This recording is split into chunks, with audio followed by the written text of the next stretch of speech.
శ్రీ గురుభ్యో నమః. సత్కార సేవా సమితి స్నేహితులకు శ్రేయోభిలాషులకు క్షీరాబ్ది ద్వాదశి శుభాకాంక్షలు. ప్రతి ఒక్కరూ కూడా ఈ కార్తీక శుద్ధ ద్వాదశి రోజున తులసి చెట్టుకి అలాగే ఉసిరి చెట్టుకి కలిపి తులసీధాత్రి సమేత లక్ష్మీనారాయణ స్వామి అనేటువంటి అర్థం వచ్చేలా మంత్రాలు చెప్పుకుంటూ చక్కగా సాయంకాలం సమయంలో పూజా కార్యక్రమాన్ని చేసుకుని దీపాలు కనుక వెలిగించుకున్నట్లయితే ప్రతి ఒక్కరికి కూడా ఆ యొక్క విష్ణుమూర్తి సన్నిధానాన్ని పొందే అవకాశం కలుగుతుందని చెప్పని పూర్వకాలం నుంచి కూడా ఋషుల నుంచి చెప్పబడింది కనుక ప్రతి ఒక్కరూ కూడా ఈ క్షీరాబ్ది ద్వాదశి రోజున తులసి చెట్టు దగ్గర పూజా కార్యక్రమాన్ని చేస్తూ ఉంటారు కనుక వారు ఏ విధంగా పూజన చేయాలి అనేటువంటి విషయం గురించి క్లుప్తంగా చెప్పాలి అనేటువంటి సంకల్పంతో ఈ ప్రయత్నం చేస్తూ ఉన్నాను.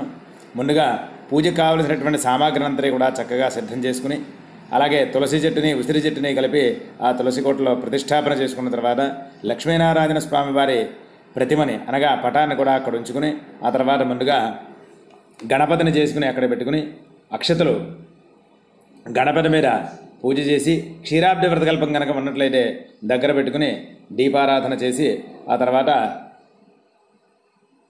ఆచమ్యా శ్రీ మహాగణాధిపతయే నమో నమః ఆచమ్యా కేశవాద్ర మహానారాధనాద్ర మహామాధవాద్ర మహా గోవిందాష్టోమధోదనాద్ర విక్రమ వామన శ్రీధరా ప్రదేశా పద్మనాభ రామోదరాద్ర మహాసంకృష్ణ వాసుదేవ ప్రజుమ్నాంధ పురుషోత్తమాధోక్షయానార్థ మహాచిదాదినార్థన ఉపేంద్ర హరే శ్రీకృష్ణాద్ర మహాశ్రీకృష్ణ పరబ్రహ్మణే నమో నమః. 3 సార్లు నీళ్లు లోపలికి పుచ్చుకున్న తర్వాత చెయ్యి కట్టుకుని ఆ తర్వాత దీపారాధనకి కుంకుమ ఉంచి నమస్కారం చేసుకున్నటువంటి వారై ఘంటానాదం చేసిన తర్వాత గణపతి మీద అక్షతల పూజ చేయాలి. శ్రీ మహాగణాధిపతయే నమో నమః. యశ్యమోనాపరోపాభ్యామ్యారే భే సర్వమంగళారయో సమస్పృణాత్ పుంజాహం ద్రవరోజయమంగళం లాభస్తేడాంజేస్తేడాంగురస్తేడాంబరాభవ ఏషామిందేవ్రస్యామో హృదయస్తోజనార్దనః అపరాంబహర్తారం ధాతారం దర్వతంబరాం లోకాభిరామం శ్రీరామం భుజ భుజో నమామ్యహం సర్వమంగళమాంగళ్యే శివే సర్వార్ధధారగే శరణ్యే త్ర్యంబకే దేవి నారాయణే నమోస్తుతే లక్ష్మీనారాయణాభ్యాం నమః మామహేశ్వరాభ్యాం నమః వాణేహిరణ్యగర్భాభ్యాం నమః శచీవృందరాభ్యాం నమః రంధదేవిదృష్టాభ్యాం నమః శ్రీ సీతారామాభ్యాం నమః ద్రవేభ్యో మహాదినేభ్యో నమః జమ్ముహూర్తః శుభముహూర్తవస్తు ప్రాణానాజమ్య. అక్షతలు వెనక్కి వేసుకుని ప్రణవం చేసుకుని ఆ తర్వాత సంవత్సరము ఋతువు ఆయనము ఇవన్నీ కూడా చెప్పుకుని గోత్రాన్ని పేరుని కూడా చెప్పుకున్నటువంటి వారే క్షీరాబ్ది ద్వాదశి ప్రయుక్త మహాపరిణ పుణ్యకాలే మమ కుటుంబస్య ఆయుష్యాభివృద్ధ్యర్థం సభ్రాతృకస్య సభాండవస్య క్షేమస్థైర్ధైర్య విజయవీర్యాభయాజరారోగ్యైశ్వర్యాభివృద్ధ్యర్థం క్షీరాబ్దిసేన దేవతాబుద్ధిస్య క్షీరాబ్దిసేన దేవతా ప్రీత్యర్థం ధ్యానావాహనాది అవచ్చటి షోడశోపచార పూజాం కరిష్యే అని చెప్పననుకుని నీళ్లు ముట్టుకుని ఆదో నిర్విఘ్నేర సమాప్త్యర్థం శ్రీ మహాగణాధిపతి పూజాం కరిష్యే అని చెప్పనని అక్కడ ఉన్నటువంటి పసుపు గణపతికి షోడశోపచార పూజలు కూడా చేసి అయిన తర్వాత ఆ గణపతికి బెల్లముక్క నైవేద్యం పెట్టి ఆ తర్వాత గణపతి మీద ఉన్నటువంటి అక్షతలు తీసుకుని శిరస్సున దాల్చుకుని ఆ గణపతిని తీసి పక్కన ఉంచి ఆ తర్వాత తులసీధాత్రి సమేత లక్ష్మీనారాయణ స్వామి వారి యొక్క పటమునకు నమస్కారం చేసినటువంటి వారై తులసీధాత్రి సమేత లక్ష్మీనారాయణ దేవతా పూజాం కరిష్యే అని చెప్పి నీళ్లు ముట్టుకుని దక్షిణాగ్రకరే శంఖం పద్మం తస్యాన్యథః కరే చక్రమూర్ధ్వకరే వామం గదా తస్యాన్యథః కరే అని చెప్పనని లక్ష్మీనారాయణ స్వామి వారిని తులసీదేవిని కూడా ధ్యానం చేసుకుని వారి మీద పుష్పాలని పూజ చేయాలి. ధ్యాయామి ధ్యానం సమర్పయామి మళ్ళీ ఒక పుష్పాన్ని వేయాలి. తులసీధాత్రి సమేత లక్ష్మీనారాయణ స్వామినే నమః ఆవాహయామి ఆవాహనార్థం పుష్పం సమర్పయామి మళ్ళీ ఒక పుష్పాన్ని ఉంచాలి. తులసీధాత్రి సమేత లక్ష్మీనారాయణ స్వామినే నమః నవరత్న ఖచ్చిత దివ్య సింహాసనార్థం పుష్పం సమర్పయామి. ఈసారి ఆకుతోటి నీళ్లు జల్లాలి. తులసీధాత్రి సమేత లక్ష్మీనారాయణ స్వామినే నమః పారజోహ పాఠ్యం సమర్పయామి మళ్ళీ నీళ్లు జల్లాలి. తులసీధాత్రి సమేత లక్ష్మీనారాయణ స్వామినే నమః హస్తయోః అర్ఘ్యం సమర్పయామి మరి ఒక్కసారి నీళ్లు. తులసీధాత్రి సమేత లక్ష్మీనారాయణ స్వామినే నమః ఆచమనీయార్థం బురకం సమర్పయామి స్నపయామి స్నానానంతరం శుద్ధాచమనీయం సమర్పయామి. పంచామృతములు కనుక ఉన్నట్లయితే స్వామివారి మీద చల్లాలి. తులసీధాత్రి సమేత లక్ష్మీనారాయణ స్వామినే నమః పంచామృత స్నానం సమర్పయామి మరి ఒక్కసారి నీళ్లు జల్లాలి. నారాయణ నమస్తేస్తు గంగే జమునే చైవ గోదావరి నర్మదే సింధు కావేరి జలేస్మిన్ సన్నిధిం కురు. తులసీధాత్రి సమేత లక్ష్మీనారాయణ స్వామినే నమః స్నానానంతరం శుద్ధాచమనీయం సమర్పయామి. దూదితో చేసినటువంటి వస్త్రాలు కనుక ఉన్నట్లయితే స్వామివారికి సమర్పించాలి. తులసీధాత్రి సమేత లక్ష్మీనారాయణ స్వామినే నమః వస్త్రైగ్యం సమర్పయామి. యజ్ఞోపవీతం కనుక ఉన్నట్లయితే వేయాలి. తులసీధాత్రి సమేత లక్ష్మీనారాయణ స్వామినే నమః యజ్ఞోపవీతార్థం పుష్పం సమర్పయామి. గంధం స్వామివారి మీద ఉంచాలి. తులసీరాత్రే సమేత లక్ష్మీనారాయణ స్వామినే నమః. దివ్యశ్రీ చందనం సమర్పయామి. అక్షతలు స్వామివారి మీద వేయాలి. తులసీరాత్రే సమేత లక్ష్మీనారాయణ స్వామినే నమః. అక్షరాన్ని సమర్పయామి. పుష్పాలు వేయాలి. తులసీరాత్రే సమేత లక్ష్మీనారాయణ స్వామినే నమో నమః. పుష్పాణం పూరయామి. పువ్వులు, పసుపు, కుంకుమ, అక్షతలు అలా పూజ చేస్తూ ఉండాలి. తులసీరాత్రే సమేత లక్ష్మీనారాయణ స్వామినే నమో నమః. అష్టోత్తర శతనామావళి, అలాగే అథాంగ పూజ అని చెప్పని ఉంటుంది. నేను ఇక్కడ అష్టోత్తరం చెప్పినట్లయితే చాలా సమయం పడుతుంది కనుక నేను అథాంగ పూజ మాత్రం మీకు ఇందులో చెప్పడం జరుగుతుంది.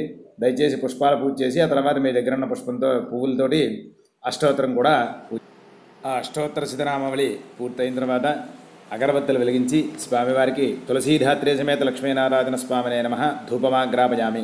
దీపానికి నమస్కారం చేసుకోవాలి. సాక్షాత్ దీపం దర్శయామి.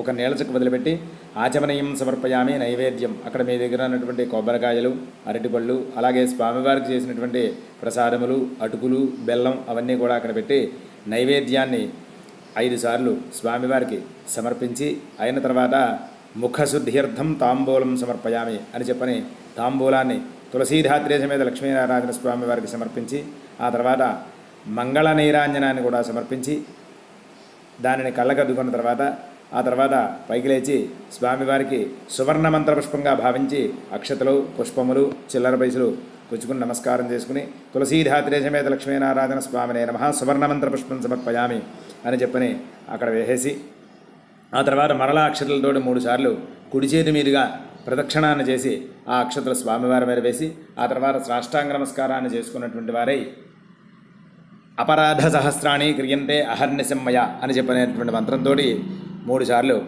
లెంపలు వేసుకుని అపరాధం ఏమైనా ఉంటే క్షమించమని చెప్పిన స్వామివారిని వేడుకుని అక్షతలు నీళ్లు కలిపి అక్కడ ఉన్నటువంటి పళ్ళెల్లో వదిలిపెట్టేసి సుప్రీత సుప్రసన్నా వ్రతా భవతు అని చెప్పిన అనుకుని ఆ తర్వాత తులసీధాత్రీ సమేత లక్ష్మీనారాయణ స్వామినే నమః ప్రసాదం సరసా గృహ్ణామి. స్వామివారికి పూజ చేసినటువంటి పుష్పాన్ని తల మీద ఉంచుకొని అక్కడ ఉన్నటువంటి కుంకుమని అలంకారం చేసుకున్నటువంటి వారి ఆ తర్వాత చుట్టూ పెట్టుకున్నటువంటి చక్కగా దీపారాధనలన్నీ కూడా వెలిగిస్తూ ఆ తులసీధాత్రీ సమేత లక్ష్మీనారాయణ స్వామి వారి కథని ప్రత్యేకంగా అక్కడ ఉన్నటువంటి అందరూ కూడా అక్షతలు చేతితో పుచ్చుకొని వినాలి.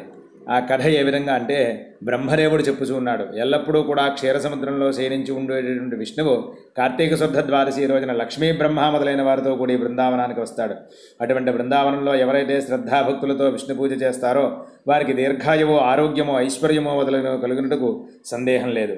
కార్తీక శుద్ధ ద్వాదశి రోజున సూర్యుడు అస్తమించిన తర్వాత స్నానము కానీ, దానము కానీ, పూజ కానీ చేసినట్లయితే అధికమైనటువంటి ఫలాన్ని ఇస్తుంది. క్షీరసముద్రం నుంచి లక్ష్మీదేవితో కూడి సమస్తమునుల చేత నమస్కృతుడై పరమేశ్వరుడైనటువంటి నారాయణుడు ఎచ్చట వాసము చేయనో అట్టి బృందావన క్షేత్రమందు పూజనీయుడైనట్టి నిత్యుడైనటువంటి తులసి సహితుడైనటువంటి శ్రీమన్నారాయణమూర్తిని బ్రహ్మాది సమస్త దేవతలు కూడా శ్రద్ధాభక్తులతో పూజ చేయవలేను. శ్రీ మహావిష్ణువు వశిష్ఠాది మహామునుల చేత నానావిధ స్తోత్రపూర్వకంగా తులసీవనమందు పూజింపబడినటువంటి వాడి ఈ కాలమనందు ఈ కార్తీక శుద్ధ ద్వాదశి రోజున తులసీవనమందు నన్ను ఎవరు పూజ చేస్తారో వారి సమస్త పాపముల చేత విడువబడి నా సాన్నిధ్యాన్ని పొందుతారని చెప్పని ప్రతిజ్ఞ చేసినాడట. దేవతలేమి, యక్షులేమి, నారదుడు మొదలైనటువంటి మునీశ్వరులేమి వీరందరూ కూడా బృందావనంలో సన్నిహితుడైనటువంటి శ్రీ విష్ణువును సమస్త పాపములు కూడా నశించుటకు గాను పూజ చేయిస్తూ ఉన్నారు.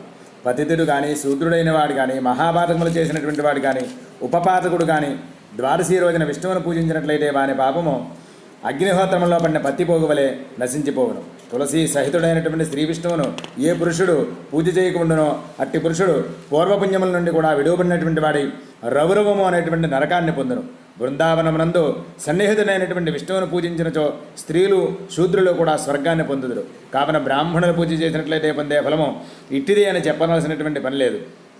బృందావనం చాలా మహత్యము కలిగిందని అచ్చట పూజించినట్లయితే విష్ణువుకు అత్యంత సంతోషకరమని పూర్వము దేవతలు, గంధర్వులు, ఋషులు మొదలగు వారందరూ బృందావనమునందు సన్నిహితుడైనటువంటి శ్రీ మహావిష్ణువుని పూజించిరి. కార్తీక శుద్ధ ద్వాదశి రోజున తులసి సహితుడైనటువంటి నారాయణమూర్తిని పూజించిన మనుజులు కోటి జన్మములు పాపులుగాను చండాలుగాను పుట్టుదురు. కార్తీక శుద్ధ ద్వాదశి రోజున ఈ బృందావనమునందు శ్రీ మహావిష్ణువును అనన్యశరణ్యులై శ్రద్ధాభక్తులతో పూజ చేసినట్లయితే బ్రహ్మహత్య, సురాపానము, సువర్ణస్థేయము మొదలగు మహాపాతకములు కానీ, గురు తల్పగమనము మొదలగు అతిపాతకములు కానీ, ఉపపాతకములు కోటి అయినను అవన్నీ కూడా తక్షణమే అగ్నిహోత్రమునందు పడిన దూది వలె దగ్ధమగును. అట్టి పుణ్యకరమైనది గాన తులసి బృందావన సన్నిధానమునందు శ్రీ మహావిష్ణువును పూజించిన ప్రశస్తమైనది. సాధకుడు పురుషుడు స్నాన సంధ్యావందనాన్ని నిత్యకర్మానుష్ఠాలను కూడా తెలిపి కల్పోక్త ప్రకారంగా నానావిధ వేద మంత్రాల చేత కానీ పురుషోక్తం చేత కానీ శ్రద్ధాభక్తి పూజ చేయవలను. ఎలాగనంటే మొదట పంచామృతం గావించి ఆ పెంపడి శుద్ధోదకముల చేత అభిషేకములు చేసి ఆ మహావిష్ణువును సువర్ణ వస్త్రముల చేత అలంకరించి నానావిధములుగా పుష్పముల చేత ధూపదీపముల చేత పూజించి భక్తి పురస్సరముగా నైవేద్యమునిచ్చి దక్షిణతాంబూలాలు సమర్పించి ఆ పిదప కర్పూర నీరాజనమును సమర్పించవలను. లోకమనందు ఎవరు ఈ ప్రకారముగా పూజలు గావించుతూ ఉన్నారో అతడు సకల పాపముల చేత విడువబడి సమస్త సంపదలు కూడా అభివృద్ధి కలిగి మిగుల జయశాలి అయి ఉండును. అచ్చట ఊడ్చి గోమయము చేత అలికి పంచవనులతో ముగ్గులను అలంకరించి పద్మములను శంఖమును శారంగమును చక్రమును కౌమోదికి గోపాదమును వత్సపాదములు ఆ తిండి మీద అలంకరించి పూజించి తర్వాత గీతావాద్యములతోనూ వేదఘోషులతోనూ తులసి కథను వినవలను. పూజ చేసిన తర్వాత సంతుష్టుడిగా ఉన్నటువంటి స్వచ్ఛమైనటువంటి మనస్సు గలవాడుగాను కాగలడు. పుణ్యము కోరేవాడు ఎలాగైనా తులసీ వ్రత మహత్యాన్ని వినవలేను. విష్ణు సాన్నిధ్యము కావలను అన్నట్లయితే బ్రాహ్మణ సభలో తులసీ మహత్యమును వినవలేను. విష్ణుదేవునికి ఏమాత్రమో ప్రీతి చేయవలేను అనేటువంటి ఉద్దేశ్యం ఉన్న తులసీ మహత్యమును భక్తి శ్రద్ధలతో వినవలేను. ద్వాదశి రోజున తులసీ కథను విన్నట్లయితే పూర్వజన్మకృతమైనటువంటి దుఃఖములన్నీ కూడా వదిలిపోవును. ఎవరు దానిని వినదరో చదువుదురో వారికి విష్ణులోకము కలుగును. అప్పుడు పూజాకాలమునందు ధూపదీపములు చూసిన వాడు గంగా స్నాన ఫలాన్ని పొందును. పాపము గలవాడు ఎవడైనా నీరాజనాన్ని చూసినట్లయితే వారి పాపమంతయు నిప్పులో పడిన పత్తిపోగువలే మండిపోవును. ఎవరు నీరాజనాన్ని నేత్రములను శిరస్సును అద్దుకొనునో వానికి విష్ణులోకము కలుగును. ఆ వెనక టెంకాయలు బెల్లము ఖర్జూరము అరటిపళ్ళు చెరుగ్గళ్ళు మొదలగు వారిని నివేదనం చేయవలను. వీటిని తులసీ సహితుడైనటువంటి శ్రీ విష్ణువుకు నైవేద్యంగా సమర్పించి మోక్షార్థి అయినటువంటి పురుషుడు శ్రీప్రసాద మంత్రాక్షతలు పుచ్చుకొని శ్రద్ధాభక్తియుక్తుడే గంధపుష్పాలతో బ్రాహ్మణులను పూజించి యథాశక్తిగా దక్షిణ ఇవ్వలను. ఈ ప్రకారం కోటి జన్మాల్లో చేసిన పాపాలని నశింపజేసి ఈ మహావ్రతాన్ని ఎవరో చేస్తారో వారికి ఈ లోకమునందు సమస్త భోగములు కూడా లభించును. ఈ ద్వాదశి రోజున బృందావన సన్నిధానమునందు అవశ్యముగా దీపదానం చేయవలను. ఒక దీపము దానం చేసినట్లే ఉపపాదకములు నశించును. 10 దీపములు దానం చేస్తే మహాపాదకం నాశనమగును. 100 దీపములు దానం చేసిన వారికి శివ సాన్నిధ్యం కలుగును. ఇంతకు మీదట దీపదానం చేయడం వలన స్వర్గాధిపత్యాన్ని పొందుతారు. అలాగే బ్రహ్మాదులకు దీపదానం వల్లనే వైకుంఠమునందు శాశ్వత నివాసం కలిగినది. శుద్ధ ద్వాదశి రోజున బృందావన సన్నిధానమునందు దీపదానం అతడు వైకుంఠములో సమస్తమైన భోగములు అనుభవించి విష్ణు సాన్నిధ్యాన్ని పొందును. ఆ దీపదర్శన మాత్రము చేతనే ఆయుర్దాయము బుద్ధిబలము ధైర్యము సంపత్తులు పూర్వజన్మ స్మరణ కూడా కలుగును. ఆ దీపమునకు ఆవనీయ ఉత్తమము, మంచి నూనె మధ్యమము, ఇప్ప నూనె అధమము, ఇతరమైనటువంటి అడవి ఎందు పుట్టినటువంటి నూనెలు అధమాధములు. ఆవనీయతో దీపం వెలిగించి దానం చేస్తే జ్ఞానలాభం మోక్షప్రాప్తి కలుగుతాయి. మంచి నూనెతో వెలిగించినట్లయితే సంపత్తు కీర్తి లభ్యమవుతాయి. విప్పనూనెతో దీపం పెట్టినట్లయితే ఇహభోగాలు అనుభవిస్తారు. ఇతరమైనటువంటి వన్యతైలములు కామ్యార్థములు. ఆవాల నూనెతో కానీ అవశ నూనెతో కానీ దీపం పెట్టినట్లయితే శత్రువులు నశింతురు. ఆమురించేత దీపం ఉంచినట్లయితే సంపత్తు ఆయువు కూడా క్షీణించును. గేదె నెయ్యితో దీపం వెలిగిస్తే పూర్వం చేసిన పుణ్యం కూడా నశించిపోవును. అదే కొద్దిగా ఆవు నెయ్యితో కలిపి పెట్టినట్లయితే ఏమీ దోషం లేదు. ఈ దీపదాన మహత్యాన్ని ఎవరికీ కూడా చెప్పనలవి కాదు. ఒక వత్తితో దీపం పెట్టి దానము చేసిన సమస్త పాపముల చేత విడువబడినటువంటి వాడి తేజస్విగాను బుద్ధిమంతుడిగాను అగును. 4 వత్తులతో దీపం పెడితే మహారాజుగును. 10 వత్తులతో దీపం చేసినట్లయితే చక్రవర్తి అగును. 50 వత్తులతో దీపం వెలిగించిన దేవతల్లో ఒకడుగా మారును. 100 వత్తులతో దీపదానం చేసినట్లయితే విష్ణురూపుడిగా మారును. ఈ ఫలము విష్ణుక్షేత్రమందు తులసీ సన్నిధానమందు చేసినట్లయితే దివ్గుణముగాను, గంగా తీరంలో చేసినట్లయితే 3 కార్తీక శుద్ధ ద్వాదశి రోజున చతుర్గుణముగాను చెప్పబడినది. కార్తీక శుద్ధ ద్వాదశి రోజున బృందావన సన్నిధానమునందు శ్రీ మహావిష్ణువును పూజించిన వారికి పరమోత్కృష్టమైనటువంటి గతి కలుగును. బృందావన సన్నిధానమందు వేదిక మీద ప్రతిమ, పుష్పమాలిక, ఫలాదులు, దీపములు, మండపము వీటిని చూసి ఎవరు ఆనందము చెందుదరో వారికి పాపం నుండి కూడా నశించును. ఈ ప్రకారముగా సాష్టాంగ నమస్కారం చేసి శ్రద్ధాభక్తులతో ఎవరాచరించుదో వారు విష్ణు సాహిత్యాన్ని పొందుదురు. పరిశుద్ధమైనటువంటి దీన్ని సమస్త పాపములు హరించినటువంటి అనేటువంటి ఈ వ్రతమహత్యాన్ని కార్తీక శుద్ధ ద్వాదశి రోజున బృందావన సన్నిధాన సమీపమున శ్రద్ధతో వినువారు చదువువారు ఆయురారోగ్య ఈశ్వరములు పొంది అంచమున పరమపదమును పొందుదురుగాక.